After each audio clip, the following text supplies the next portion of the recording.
今日講到嘅題目係失罪世代中的先知星4。當神愛的不只是我們。經文記載喺俄巴底亞書1章1節、4至5節、10至14節；約拿書1章1至3節、3章1至5節、8節、4章1至4節、10節至11節。今日為我哋證道嘅係黃曉君牧師。如有需要咧，可以就座嘅。俄巴底亞所見的異象，我們從耶和華那裏得到消息，有使者被差往列國去。起來吧，我們要起來與以東爭戰。主耶和華論以東如此說：你雖如鷹高飛，在星宿之間搭窩，我必從那裏拉你下來。這是耶和華說的。盜賊若來到你那裏，小偷夜間來到，豈不是只偷他們所需要的嗎？摘葡萄的若來到你那裏，豈不留下幾寸嗎？你竟全然滅絕，因你向弟兄雅各施暴，你必蒙羞，永被剪除。當陌生人擄掠雅各的財物，當外邦人進入他的城門，為耶路撒冷抽籤分取財物的日子，你竟站在一旁，像與他們同伙。你弟兄遭難的日子，你不該瞪着眼看；猶大人被滅的日子，你不該幸災樂禍。他們遭難的日子，你不該說狂傲的話。我子民遭災的日子，你不該進他們的城門。他們遭災的日子，你不該瞪着眼看他們受苦。他們遭災的日子，你不該伸手搶他們的財物。他們遭難的日子，你不該站在岔路口剪除他們逃脱的人。你不該交出他們的幸存者。耶和華的話臨到亞米太的兒子約拿說：起來，到尼尼微大城去，向其中的居民宣告，因為他們的惡已達到我面前。約拿卻起身，逃往他施去，躲避耶和華。他下到約帕，遇見一條船，要往他施去。約拿付了船費，就上船，與船上的人同往他施，為要躲避耶和華。耶和華的話第二次臨到約拿說：起來，到尼尼微大城去，把我告訴你的信息向其中的居民宣告。約拿就照耶和華的話起來，到尼尼微去。尼尼微是一座極大的城，約有3天的路程。約拿進城走了1天，宣告說：再過40天，尼尼微要傾覆了。尼尼微人就信服神，宣告禁食，從最大的到最小的都穿上麻衣，人與牲畜都要披上麻布，切切求告神。個人要回轉，離開惡道，離棄自己掌中的殘暴。這事令約拿大大不悅，甚至發怒。他就向耶和華禱告說：耶和華，這不就是我仍在本國的時候所說的嗎？我知道你是有恩惠、有憐憫的神，不輕易發怒，有豐盛的慈愛，並且會改變心意，不降那災難。我就是因為這樣，才急速逃往他施去的啊！耶和華，我現在求你取走我的性命吧，因為我死了比活着更好。耶和華說：你這樣發怒，對嗎？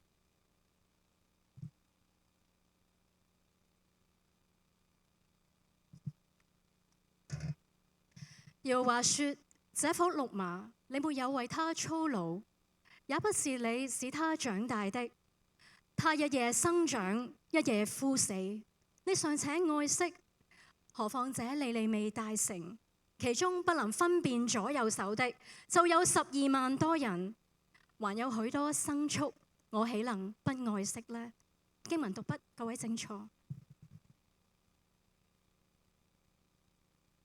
好多謝Angela 同我哋嚟到讀出咁長嘅經文嚇，唔唔容易嚇。咁咧即係剛才佢喺我 office 嗰度咧都 practice 咗一輪嚇，即係再 warm up 翻嚇。好多謝佢嘅努力。同大家嚟到繼續嚟到去分享十二先知，一個失罪世代嘅先知星。可能當我哋嚟到去睇十二先知嘅時候，大家可能都會預我咧係會逐卷逐卷書講嘅。咁但係今次咧就將兩卷書擺埋一齊。可能有人會問點解咧咁樣？兩卷書係咪各自有唔同嘅信息？的確係有嘅，大家就咁睇都知啦。OK， 但係咧兩個嘅信息咧係好有關聯嘅。今日咧就好想同大家將呢個關聯性咧擺埋一齊嚟睇，所以咧將兩卷書一齊嚟到去思想。喺從當中，讓我哋知道，大家知道咧，十二先知書咧擺埋一齊係喺呢一種嘅擺法咧排列咧係希伯來聖經咧嘅排列嚟嘅嚇。咁呢一種嘅排列咧就唔係根據佢哋啲先知侍奉嘅日子次序一個 chronological order， 唔係跟呢個年日嘅次序去排嘅。因為咧有啲先知咧就喺前面咧就已經係服侍緊嗰個猶大國，遲啲先至亡國嘅嗰個國家。有啲咧就有啲好似咧係回歸嘅時候嘅，即係已經亡國完咗㗎啦，係再回歸㗎啦。但係咧有啲咧又喺後面咧又有啲係啱啱嚟到去服侍緊嗰啲嘅以色列國嘅。咁大家就會覺得點解咁亂嘅咧？喺個次序上面。嗱，時日次序呢樣嘢咧係我哋21世紀嘅人咧嘅興趣嚟嘅，我哋好中意咧按照住嗰個歷史次序嚟到去擺。但係希伯來聖經嘅嗰個嘅編排咧，佢哋最重要嘅咧係神學嘅次序，係神學嘅信息嘅次序。所以咧十二先知書入邊咧呢一個嘅俄巴底亞同埋約拿咧都係有唔同嘅服侍緊嘅嗰個時代。咁佢既然係神學嚟到行先嘅話，我哋就睇下個神學信息係乜嘢。喺俄巴底亞書入邊，一開始嘅時候啦，得一章嘅啫。大家我唔知，我無謂叫大家舉手啦。我假設咗大家已經睇咗啦，即係已經提咗幾次㗎啦，咁而且睇都唔係太過分啫。OK， 俄巴底亞書得一章啫嘛。如果你話俾你知俄巴底亞書2章第幾節，咁你就會問下咦邊卷嚟嘅？你嗰本咩聖經嚟㗎？咁啊嚇 OK 得一章啫。咁而約拿得4章，夾埋都係5章。OK 好似兩卷書，所以大家讀完之後係咪好有成功感咧？即係讀完五章聖經，讀完兩卷書都話哇幾巴閉啊，係咪所以咧大家翻屋企睇咗咧係有個預備係好嘅。嗱，我唔會講晒每一節。俄巴底亞書裏面有一個好重要嘅重點，上帝去責備俄巴底亞，當兄弟患難嘅時候，你哋竟然咁樣做。嗱，當時去責備佢啲乜嘢咧？我開咗㗎啦，但係冇反應。係 OK。如果大家睇到嘅話，睇唔到唔緊要啦。睇到我就同大家稍微將呢兩節咧再讀一次。OK， 佢責備佢哋，佢話因你向兄弟雅各施報，你必蒙羞，永被剪除。當陌生人擄掠雅各嘅財物，當外邦人進入佢哋嘅城門嘅時候，為耶路撒冷抽籤分取財物嘅日子，你竟站在一旁，像與他們同伙。你兄弟遭難嘅日子，你不該瞪着眼看。猶大人被滅嘅日子，你不該幸災樂禍。他們遭難嘅日子，你不該說狂傲嘅話。我子民遭災嘅日子，你不該進他們嘅城門。佢哋遭災嘅日子，你不該瞪眼看他們受苦。他遭災嘅日子，你不該伸手搶佢哋嘅財物。佢哋遭難嘅日子，你不該站在岔口剪除佢哋逃脫嘅人。你不該交出他們的幸存者。上帝責備以東人，因為佢哋嘅兄弟雅各。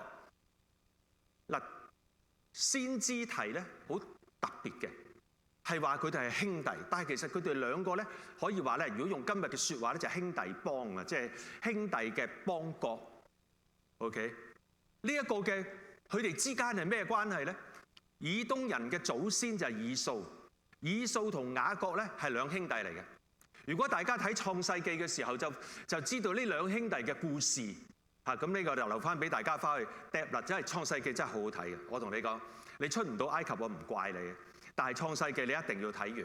而且咧，如果大家有興趣拍片嘅話咧，拍啲電視劇，即係我同你講，佢隨時係可以揮低啲韓劇嘅，即係咧真係好好睇嘅嚇。兩兄弟雅各同埋以掃之間嘅恩怨情仇咧，大家可以翻屋企嚟到去睇下。但係當我哋嚟到去睇到佢哋一路兩兄弟之間嗰個嘅關係，慢慢後嚟佢哋復和咗啦，佢哋各自嚟到成家立室，各自嚟到發展佢哋自己嘅佢哋有自己嘅後代，而且咧慢慢就成為咗一個族群，成為咗一個嘅國家。所以上帝話：你嘅兄弟雅各遭難嘅時候係有咁嘅背景嘅。不過佢唔會講你嘅鄰邦，佢唔會講嗰個受苦嘅人民，唔係咁講。佢話你嘅兄弟。各位，呢個係俄巴底亞書一個好重要嘅一個信息。兩次提到你向兄弟雅各，然後第12節你兄弟遭難嘅日子，話佢哋乜嘢呢？話佢遭難嘅日子，你哋唔應該眼白白睇住佢哋受苦，唔應該伸手搶佢哋嘅財物，唔應該喺關鍵嘅路口殺掉佢哋逃出嚟嘅難民，唔應該嚟到出賣嗰啲生還者，將佢哋交俾敵人。呢一度你睇見係有層次㗎。當佢哋遭難嘅時候，你哋唔應該袖手旁觀，唔應該趁火打劫，唔應該嚟到去出賣篤灰。各位，呢啲係上帝所指責當時以東人。以東人點解可以咁做？以東人可能會覺得你奈我咩何？你喐到我咩？點解？因為佢話你雖如鷹高飛，在星宿之間搭窩，我必從那裏將你拉落嚟。呢個意思係乜嘢呢？其實今日考古學去到以東呢啲嘅當時嘅環境，當時嗰個嘅一啲嘅遺址以東嘅國家結果真係冇咗，亡咗嘅。但係佢覺得自己係唔會亡嘅，永存嘅。我呢個角度點解？因為佢哋將嗰啲呢個遺址咧，你見到呢啲人係咁細粒嘅啫。你諗下喺嗰個幾千年前，佢哋建築嘅嘢已經沿住個懸崖咧、山壁咧、嗰個山嘅懸崖咧起到咁高嘅。所以佢哋相信咧，邊個會搶到我嘅財物？邊個會攻擊到我啊？所以佢覺得好有自信㗎。所以上帝藉住先知話俾佢知，佢話你雖如鷹高飛，喺星宿之間搭窩，但係我必定從嗰度將你拉落嚟。上帝要審判嘅時候，必定要臨到嘅就必定臨到。各位，呢一個喺一個失罪嘅世代當中，上帝要提醒我哋，要愛我哋嘅弟兄。講係好容易嘅，做老實講係好困難嘅。我哋咧人有翻咁上下年紀啦，你諗下你同啲兄弟姊妹嘅關係，哇，好好㗎！嗱，我專登 AI 咧畫呢張圖咧，大家唔知睇唔睇到蒙蒙地嚇，冇辦法冇張清啲嘅，我應該淨係留翻張清啲俾大家睇。呢度係有一對兄妹或者姊弟嚇，我求其啦嚇 ，brother and sister 咁啦，兩個搭住個膊頭。人生路開始嘅時候咧，兄弟姊妹之間嘅感情好好嘅，但係人生路一路行落去嘅時候咧，就越嚟越複雜啦。咁嗰個男女咧都開始分開行啦。咁再行到一半嘅啫喎，再行落去會點樣？唔知喎。愛自己嘅屋企人，其實係家家有本難念的經，係咪啊？你睇翻創世記就係啦，要愛自己嘅兄弟唔知佢嘅屋企發生咩事又自可，知道嘅話你就把幾火。好多困難，好多挑戰，唔容易。家庭係一個好複雜嘅群體嚟。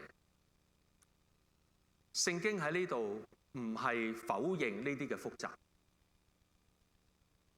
佢叫佢審判以東。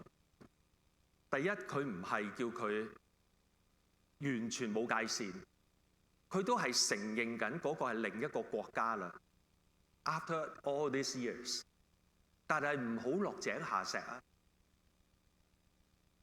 你唔好袖手旁觀，唔好趁火打劫啊！唔好將佢哋嚟到出賣俾自己敵人啊！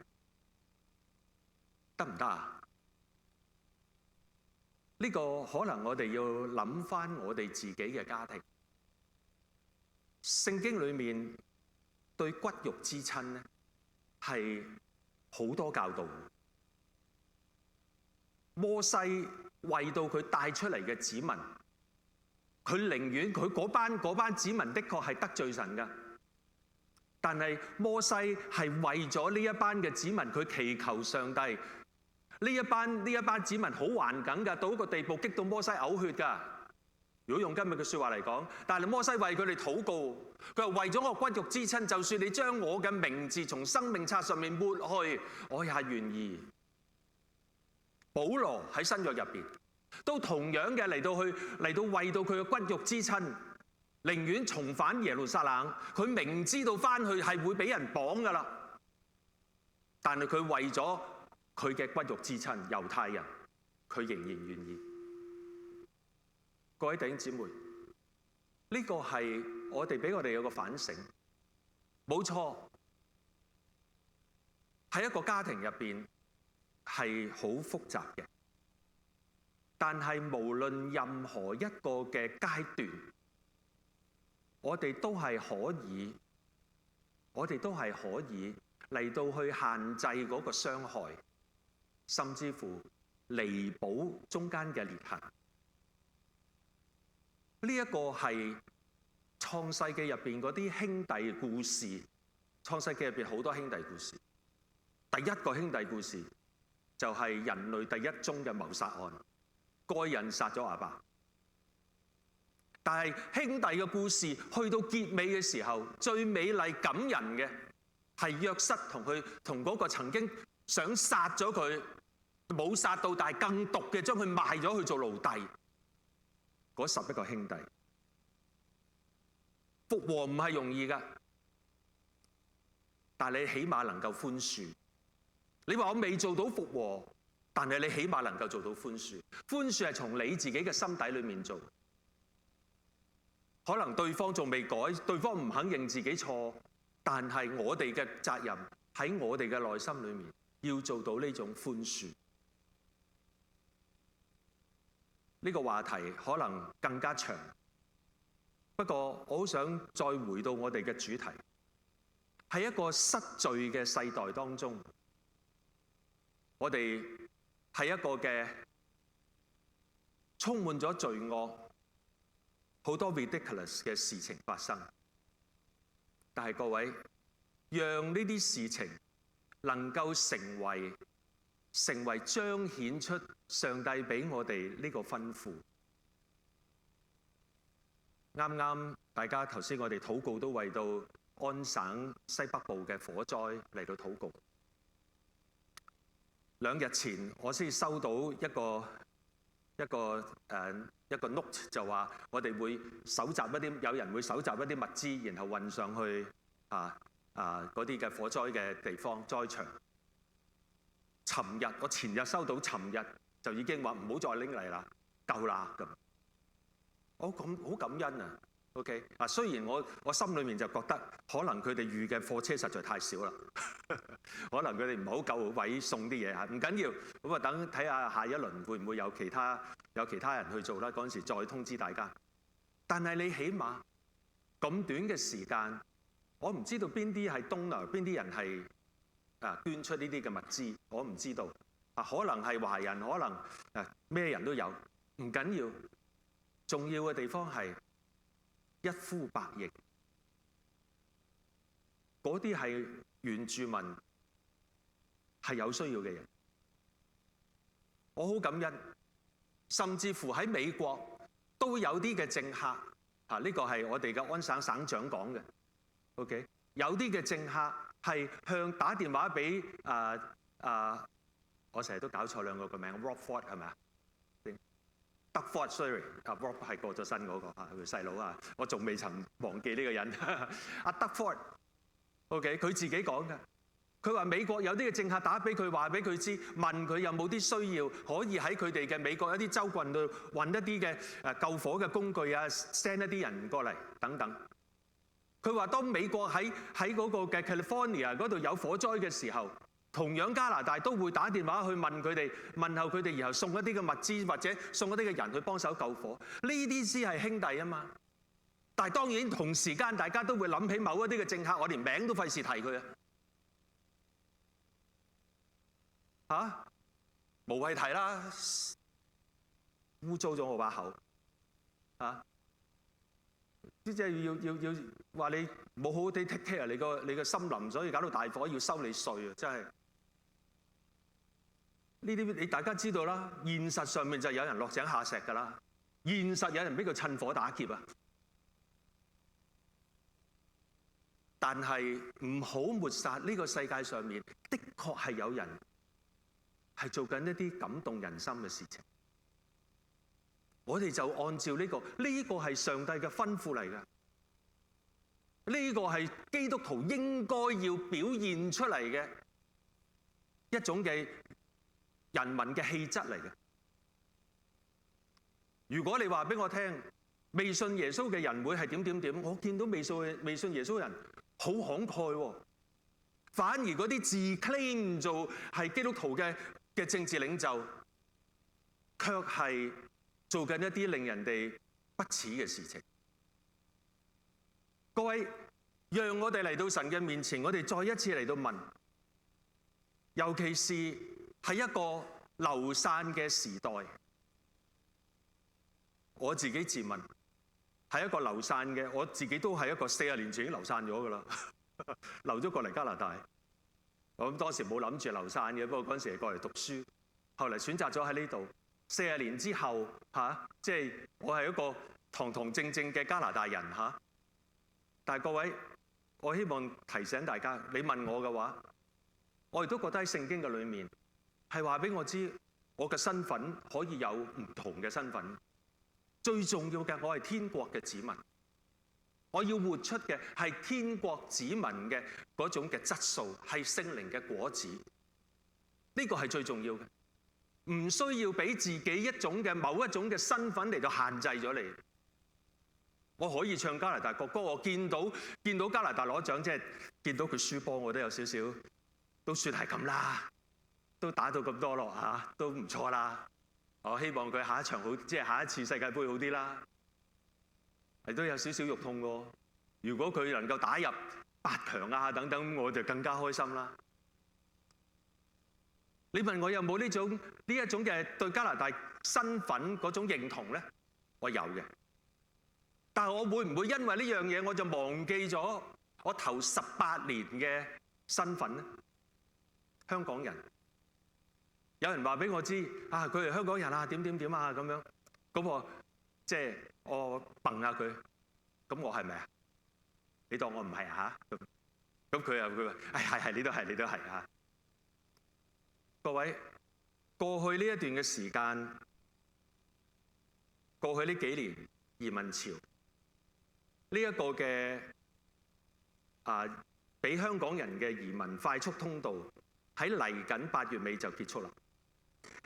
但係我希望大家知道，支持新嘅移民呢一個嘅使命係未完結嘅，係未完結嘅。我哋仍然係可以嚟到去 support、去支持，而且仍然有需要。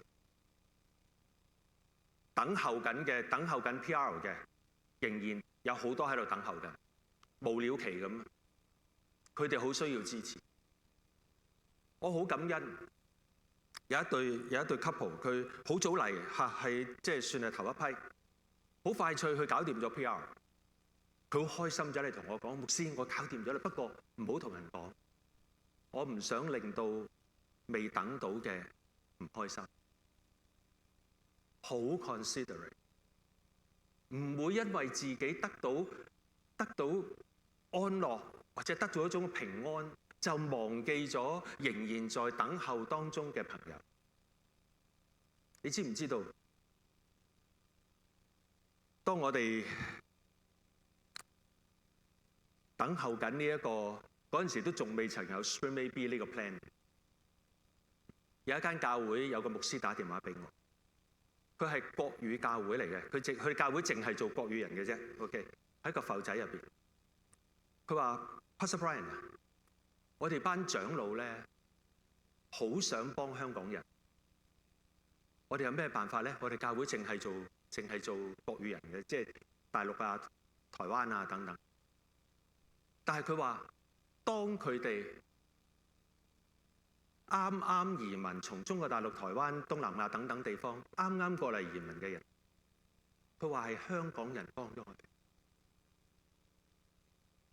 係香港人幫我哋 settle， 係香港人帶我哋信耶穌，幫助我哋能夠成為門徒，成為今日嘅長老。今日香港有難，我哋可以點樣幫助佢哋？各位，大家明唔明啊？骨肉之親，我好感恩。雖然後嚟呢間教會仍然係淨係只能夠好多原因啦，佢哋只能夠繼續都係做國語嘅群體啦，但係唔緊要。結果係點？有陣時唔緊要嘅，係呢個過程裡面流露緊我哋呢一種嘅愛。聖經裏面係咁教我哋㗎，各位。但願我哋能夠喺呢個失序嘅世代裏面，我哋 keep on 繼續呢一種愛我哋嘅弟兄姊妹，愛我哋嘅骨肉之親，愛我哋嘅屋企人，愛我哋嗰個嘅群體。但係我哋需要約拿書去講到呢一度嘅時候，約拿先知去講緊一個好重要嘅信息。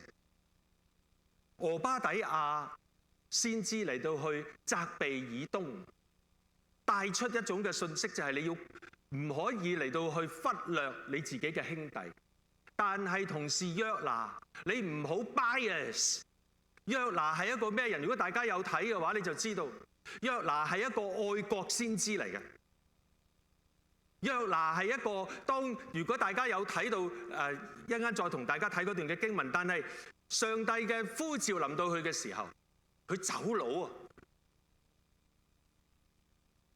佢點走佬啊？即係我都覺得約拿又係一卷即係好得意嘅書嚟。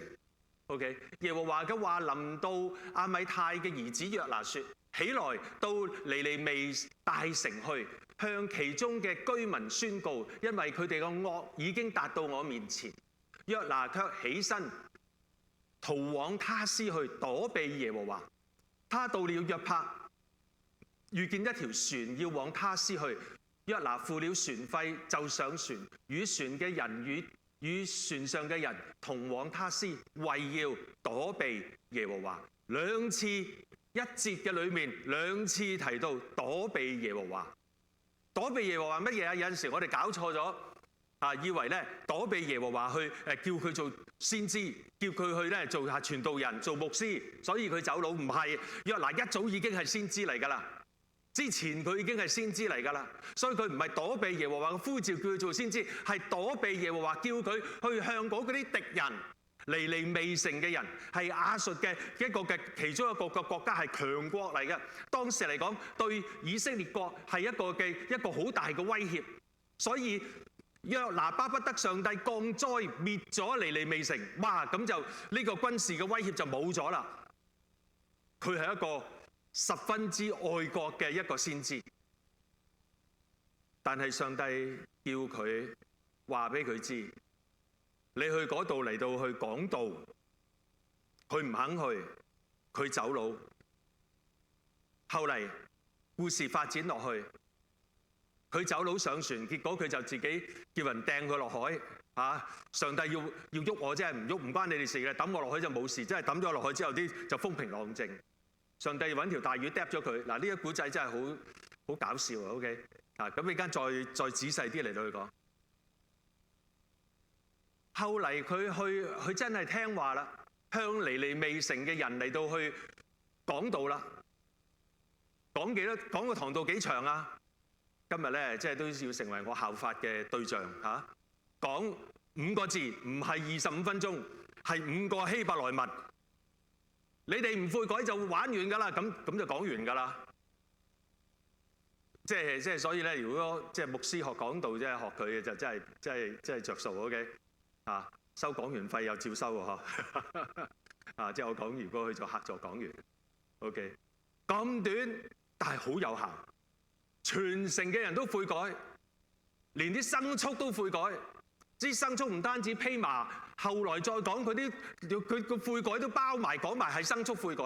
所以我都好想知道約拿點解可以講到連我啲貓都會悔改，即係我好想請佢嚟同我啲貓講下嚇，唔食嘢悔改咁嚇，即係啊食埋隔離嗰兜悔改咁啊嚇，即係佢啲我貓睬你都傻係咪？各位，我唔知佢點解可以做到咁，我好相信呢個唔係佢，但係上帝要用佢。佢見到全城由上到下都悔改，人到牲畜都悔改，由皇帝到奴隸都全部都悔改，佢好嬲。喺第4章，這事令約拿大大不悅，甚至發怒，佢就向耶和華禱告說：耶和華啊，這不就是我在本國嘅時候所說的嗎？即係佢未去啊，連船都未上嘅時候，佢已經知道啊，上帝係咁係點啊？我知道你係有恩惠有憐憫嘅上帝，不輕易發怒，有豐盛嘅慈愛，並且會改變心意，不降那災。我就是因為這樣，才急速逃往他施的㗎。耶和華啊，現在求你取走我的性命吧！好極端啊！如果你真係講愛國嘅話，佢真係一個愛國分子，佢真係一個好美好嘅榜樣嚇。即係寧願殉國嚇，都要攬埋個敵國一齊死咁。即係呢個咧，即係佢嗰種嘅觀念。各位弟兄姊妹，喺我哋嚟到去睇約拿點解會知道上帝係一個滿有慈愛、不輕易發怒嘅？其實當佢喺以色列，佢做呢一個喺以色列國做先知嘅時候，當時佢個皇帝係耶羅波安2世。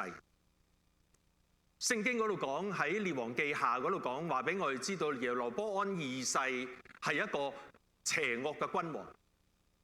以色列人喺佢手下上面都吃咗好多苦，但係上帝唔想以色列繼續受苦，所以當時嚟講係俾耶羅波安嚟到克勝咗佢嗰啲嘅敵國，國勢可以係一個幾平穩嘅一個嘅狀態，係上帝保守。約拿知道，就算好似耶羅波安2世咁邪惡，當時以色列民仲係做緊呢啲咁唔啱嘅事嘅時候，上帝都冇懲罰，所以約拿知道上帝係嗰個不輕易發怒嘅上帝嚟。不過佢係嗰個喺列王記下嗰度話俾我哋知道，佢係嗰個先知，去向國民嚟到宣告上帝會幫助你打勝嗰啲嘅敵人。佢又覺得 OK 喎。佢覺得自己嘅國民犯罪犯錯，佢又覺得 OK 喎。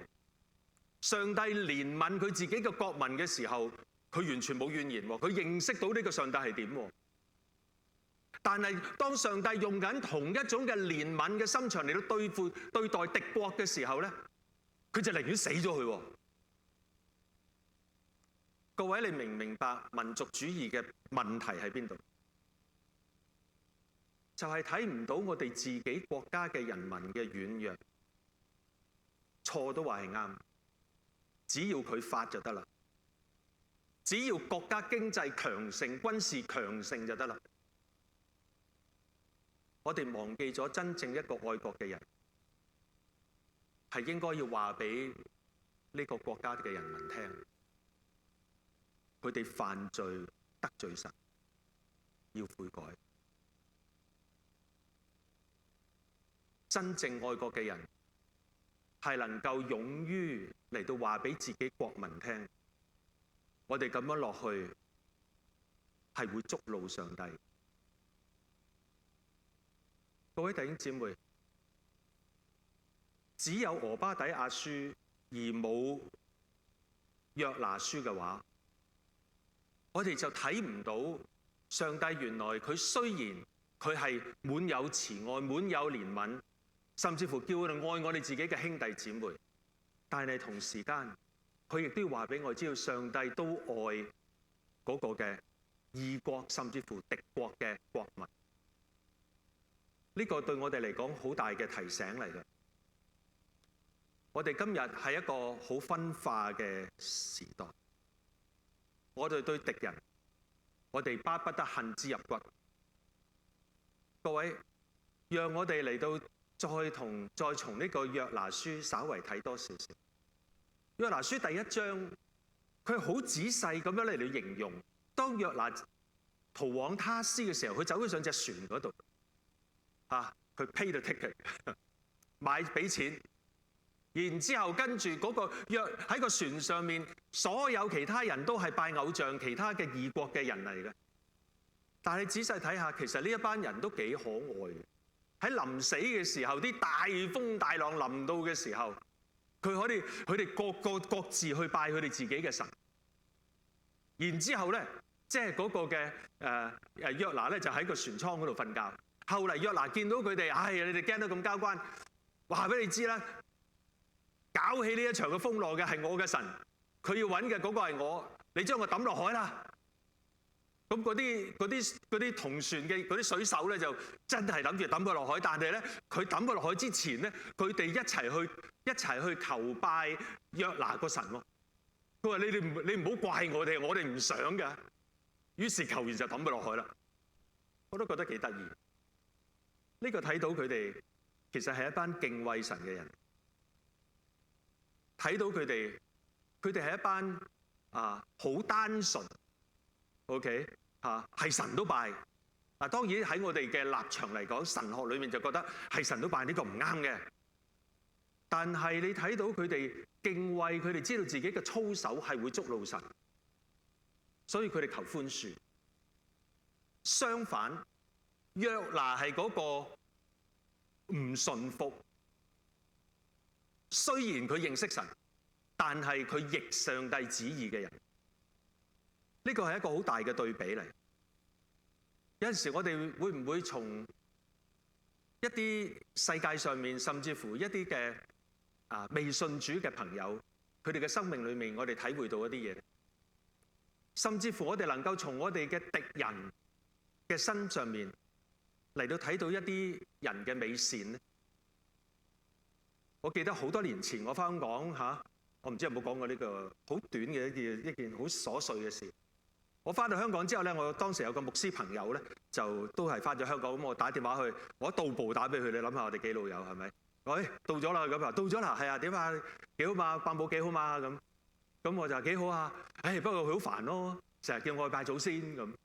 咁當時我媽媽仲未信耶穌，我每次翻親去，佢都會捉我去拜祖先。咁我咧就唔拜嘅，我就去到即係陪下佢去咁掃下墓啊，講下啲祖先啲古仔啊咁樣，即係嗰啲古仔即係意思係即係未死之前嗰啲，係在生嘅時候嗰啲，唔係死咗之後冇乜古仔好講啊。OK， 咁咧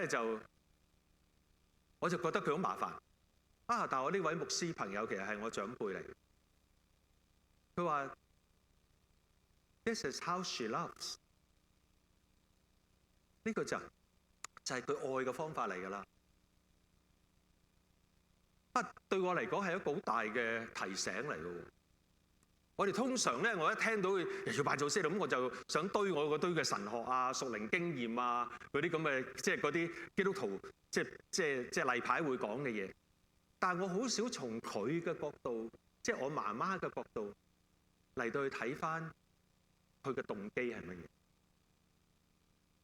從佢嘅文化嚟到睇到佢嘅愛係乜嘢。各位，有陣時我哋喺無論係政治立場，或者係一啲嘅敵對嘅立場入邊，我叫敵對啦，但係可能係只係同我哋唔同啫。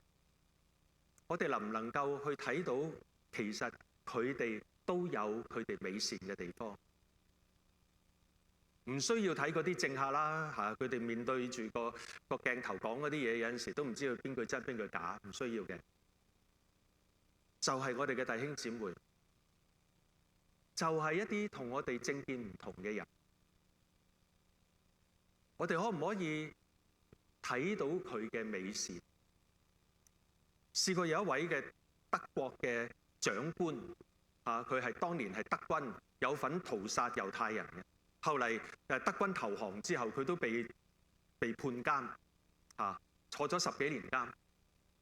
然之後咧就放佢出嚟，佢就喺個即係一個園林嘅地方咧，就買咗間即係好簡陋嘅即係嘅一間屋，就同佢太太咧就自此就住喺嗰度。有一個嘅記者，佢當年係猶太人，佢嘅父母都係俾呢個軍官下令屠殺嘅而死嘅人。呢個記者一路都對呢個軍官好多怨恨嘅。佢知道呢個軍官獲釋之後，佢專登走去抄到佢住喺邊，然後嘗試去認識呢個軍官。佢發覺其實佢只係一個好和藹可親嘅阿爸。嗱，呢個唔係抹殺咗佢過去做嘅錯事，唔係抹殺咗佢嘅責任，但係呢個故事想講俾我哋知，其實每一個人都有佢良善嗰一面，有佢人性嗰一面，當然亦都有佢罪性嗰一面。我哋能唔能夠公平地嚟到去睇我哋嘅敵人呢？定係我哋不斷將我哋唔中意嘅人或者同我哋意見唔同嘅人妖魔化？我哋越妖魔化，我哋越快樂嘅。我哋越踩低佢，我哋覺得佢好衰嘅時候咧，我哋有一種覺得係啦，我憎佢憎得啱嘅。但係其實呢個幫助唔到我哋，只會令到我哋嗰種仇恨嘅心係越嚟越重。另外，約拿會唔會都睇到自己係蒙恩嘅咧？佢能夠蒙恩，佢嗰啲嘅敵人可唔可以蒙恩？剛才我哋分析過約拿佢自己之前喺以色列嘅時候，喺耶羅波安嗰個嘅嗰個掌權嘅底下，佢睇到以色列其實都係蒙恩。佢自己咧，我有一個問題嘅，喺睇啲約拿嘅故事嘅時候，我哋睇到第一章，佢俾條即係個古仔就係佢俾條大魚吞咗，係咪啊？掟咗落海，跟住條大魚吞咗佢。咁我就以為咧，嗱，呢個係我過去嘅觀念嚟嘅，就係約拿死梗啦，俾條大魚吞咗。於是就有第二章，第二章就係約拿向上帝發出讚美嘅禱告。佢可能嗰首讚美詩寫得好靚，氹到上帝好開心。於是乎，上帝就吩咐條魚將佢吐出嚟，而且吐得好準。聖經話吐咗上陸地，唔係吐落個大海嗰度。我就諗緊，如果係咁嘅話，上帝藉住條魚吐佢出嚟，係救咗佢噶啦嗰下嘢。如果係咁嘅話，上帝你咪即係俾好中意約拿擦你鞋？佢氹到你咁開心嘅時候，然後咧佢就出咗去啦。出咗去之後，好啦，哎呀，我就求其即係講翻篇5個字嘅道啦咁。咁但係跟住，即係老實講，約拿 hea 做嘅啫喎，你咪俾約拿呃咗咯。我諗下上帝有冇咁渣咧？各位，當我預備呢篇講章嘅時候，可能大家都會笑我嘅。OK， 我太太係其中一個。我不嬲都唔係咁諗㗎，係點諗咧？當嗰條大魚吞咗約拿嘅時候，其實係救咗約拿。所以換句説話講，上帝點樣救約拿係揾條大魚吞咗佢，但係救佢唔係要嗒咗佢，唔係食人肉魚生，即係我哋食條魚就食魚生係咪？條魚食約拿咁咪食人生啦係咪？No。所以約拿知道上帝用條魚嗒咗佢係救佢嘅，所以佢就喺魚腹當中嚟到作一首嘅讚美詩，因為佢知道上帝救咗佢啊！佢自己重新嚟到去體會，佢明白佢走唔甩㗎啦，所以佢就嗰條魚就噴咗佢去個陸地之後，跟住佢就去呢個尼尼微嚟到去講嗰個5個字嘅佈道會。各位弟兄姊妹，約拿知道自己係蒙恩，嗰個滿有慈愛、不輕易發怒嘅上帝，唔單止對以色列係有呢一種嘅拯救，對約拿自己本身都有。各位弟兄姊妹，今日當我哋嚟到面對一個好多邪惡、好多罪惡衝擊嘅一個社會裏面，我哋同時間我哋要諗下，其實我哋自己都係蒙恩嘅人。